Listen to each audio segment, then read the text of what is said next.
হুম, ঠেলবেন না। সবকিছু না ঠেলতে হয় না। কিছু সময় রাখতে হয়, দেখতে হয়। বঙ্গবন্ধু সম্পর্কে যে ধরনের বাজে মন্তব্য করছে এবং তাকে নিয়ে যে ধরনের শব্দচয়ন করছে, এগুলোকে দেখুন। দেখার পরে আমি যে যুক্তিপূর্ণ কথাগুলো বলি, সেই কথাগুলোকে লাইক করুন, কমেন্টস করুন এবং শেয়ার করে ছড়িয়ে দিন সারা বিশ্বে। সারা বিশ্বের মানুষ দেখুক যে কি ধরনের ইতিহাস বিকৃত করছে এই শাহরিয়ার কবির। সবাইকে সাথে থাকার জন্য ধন্যবাদ। আসুন আমরা দেখি কি বলে। যুক্ত ফর ইলেকশন 57 সালে বদমাইশ শেখ মুজিবুর রহমান, আমি একদম বদমাইশ শব্দটা ইউজ করলাম, বদমাইশ শেখ মুজিবুর রহমান ইন্ডিয়া চক্রান্তে এই মুসলিম শব্দটা আওয়ামী লীগ থেকে বাদ দেওয়ালেন। তার জন্য কি হলো, আওয়ামী লীগ ভেঙে গেল। ভেঙে কি হলো, মৌলানা ভাসানী যখন আওয়ামী লীগ করা হলো 49 সালে, তখন তো শেখ সাহেব ছিল না, তখন ছিল মৌলানা ভাসানী, হোসেন শহীদ সরওয়ার্দী, আবুল হাশেম, এনারা। তো 57 সালে যখন এই মুসলিম শব্দটা বাদ দিয়ে দেওয়া হলো, দিয়ে একটা সেকুলার নেচার নিয়ে আসা হলো আমাদের ভাগ্যতে দ্বিজাতি তত্ত্বের ভিত্তিতে, আপনি তার 10 বছরের মাথায় এসে আপনি সেকুলার হতে চান, তখনই মৌলানা ভাসানী ওখান থেকে সরে গিয়ে কি হলো, উনি ন্যাপ গঠন করলেন। এবার আসেন, সরাদ্দি সাহেব মারা গেলেন কত, 63 সালে। যে সরাদ্দি সাহেব মারা গেলেন, সঙ্গে সঙ্গে শেখ মুজিবুর রহমান পুরা ক্ষমতাটাকে গ্র্যাব করে নিয়ে জেনারেল সেক্রেটারি হয়ে গেলেন আওয়ামী লীগের। তখন একটা নামমাত্র আব্দুর রশিদ তর্গবাগিসকে শেষের সভাপতি বানালেন। কেন? বদমাইশ শব্দটি আপনি ব্যবহার করলেন, কিন্তু রাজনৈতিক ভাষায় এই ধরনের শব্দ ব্যবহার করা কখনোই শিষ্টাচার সম্মত নয়। বাংলাদেশের রাজনীতিতে ভিন্ন মতাদর্শ থাকলেও জামায়াতে ইসলামের সাবেক আমির অধ্যাপক গোলাম আজম, মতিউর রহমান নিজামী, বর্তমান আমির ডক্টর শফিকুর রহমান, বেগম খালেদা জিয়া, তারেক রহমান এবং হুসাইন মোহাম্মদ এরশাদ সহ দেশের প্রায় সকল রাজনৈতিক নেতাই বঙ্গবন্ধুর নামটি যখন নিয়েছেন, অত্যন্ত সম্মানের সাথেই কিন্তু উচ্চারণ করেছেন। আপনি ইতিহাসকে সম্পূর্ণ বিকৃত করলেন। মতপার্থক্য থাকা স্বাভাবিক, কিন্তু অসৌজন্যমূলক আচরণ রাজনীতিকে জনগণের সামনে প্রশ্নবিদ্ধ করে। আপনার এই ধরনের শব্দ প্রয়োগ থেকে আপনার পারিবারিক শিক্ষা এবং একাডেমিক যে শিষ্টাচার সম্পর্কে আমরা কিন্তু ধারণা পাই। আসুন শাহরিয়ার সাহেব এবার মূল কথায়। আপনি এই অনুষ্ঠানের একটা পর্যায়ে দাবি করেছেন যে 1957 সালে ভারতীয় চক্রান্তের মাধ্যমে আওয়ামী মুসলিম লীগ থেকে মুসলিম শব্দটি বাদ দেওয়া হয়, এর ফলেই নাকি মৌলানা ভাসানী দল ত্যাগ করেন এবং 1963 সালে হোসেন শহীদ সরওয়ার্দীর মৃত্যুর হলে শেখ মুজিবুর রহমান ক্ষমতা দখল করেন, মানে ক্ষমতা দখল করে সাধারণ সম্পাদক হন। দুঃখিত। তো এগুলো হচ্ছে বিকৃত ইতিহাস। এমন দাবি আপনি করলেন যেটা ইতিহাসের কোথাও নেই। আপনি ইতিহাস জানেনই না। 1953 সালের 9 জুলাই আওয়ামী লীগের প্রতিষ্ঠার পর প্রথম কাউন্সিল অনুষ্ঠিত হয় ঢাকার নবাবপুর রোডের মুকুল সিনেমা হলে। তো এই কাউন্সিল হওয়ার আগে একটি প্রাথমিক বৈঠক হয় দলের নীতিগত মানে নীতি নির্ধারক পর্যায়ে। তো এই মানে এই যে মিটিংটা হয় বা বৈঠকটা হয় তার আপনার দুটি প্রস্তাব তারা উত্থাপন করে।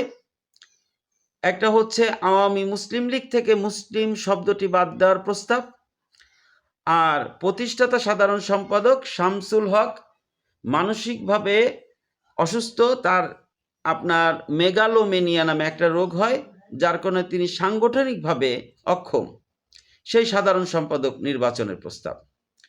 তো এর পরের যে বৈঠকটা হয় নীতি নির্ধারক পর্যায়ে, সেই বৈঠকে হোসেন শহীদ সরওয়ার্দী আসেন। তিনি শুনলেন, শোনার পরবর্তীতে তিনি মুসলিম শব্দটি বাদ দেওয়ার প্রস্তাবের বিরোধিতা করেন।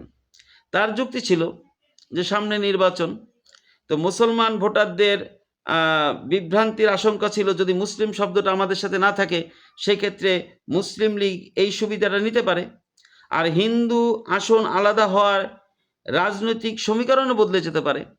তো তখন তাকে সমর্থন দিয়েছিল আপনার ফরিদপুরের আব্দুল সালাম খান এবং ময়মনসিংহের হাশেম উদ্দিন এবং আপনার কুমিল্লার খন্দকার মুস্তাক আহমেদ। তো তিনি এটা বলেছেন, আর মুসলিম শব্দটি বাদ দেওয়ার পক্ষে ছিল মৌলানা ভাসানী। আর মৌলানা ভাসানীকে সমর্থন করেছিল শেখ মুজিবুর রহমান।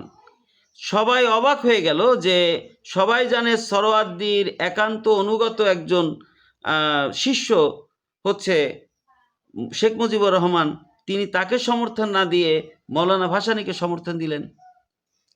তো যাই হোক, আপনার হোসেন শহীদ সোহরাওয়ার্দী যখন দেখলেন যে বেশিরভাগ লোক যখন মুসলিম শব্দটি বাদ দেওয়ার পক্ষে, বেশিরভাগ নেতাকর্মী, তখন তিনি বললেন যে সামনে নির্বাচন, আমরা এই প্রস্তাবটি গৃহীত করলাম এবং সংরক্ষিত থাকবে, পরবর্তী নির্বাচন শেষ হওয়ার পরে আমরা এই গঠনতন্ত্রে এটাকে সংযুক্ত করব। তো এই একই কথা কিন্তু আপনার বাংলাদেশ আওয়ামী লীগের উইকিপিডিয়াতে আছে, বাংলাপিডিয়াতে আছে, আপনি দেখবেন।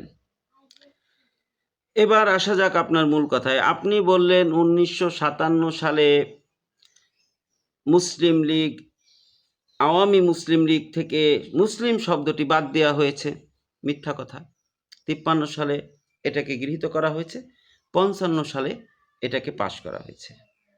আপনি বললেন বঙ্গবন্ধু শেখ মুজিবুর রহমান 63 সালে যখন সোহরাওয়ার্দী সাহেব মারা গেছে, তিনি রাজনৈতিক ক্ষমতাকে কুক্ষিগত করে তিনি সাধারণ সম্পাদক নির্বাচিত হয়ে যান। মিথ্যা কথা। তিনি প্রথম যে কাউন্সিল 1953 সালে, তখনই তিনি সাধারণ সম্পাদক নির্বাচিত হন। তারপরে তিনি আপনি আরও বললেন যে মৌলানা ভাসানী এই মুসলিম শব্দটি বাদ দেওয়ার কারণে দল ত্যাগ করেছেন। সেটাও মিথ্যা কথা, কারণ তিনি এই প্রস্তাবের সমর্থন করেছেন। তো এখন আমরা আসব মৌলানা ভাসানী কি কারণে দল ত্যাগ করেছিলেন, আমরা সে কথায় এখন আসব। মৌলানা ভাসানী ছিলেন প্রকাশ্য সমাজতন্ত্রী, তাই পাকিস্তানের রাজনৈতিক মহল তাকে লাল মৌলানা বলতো।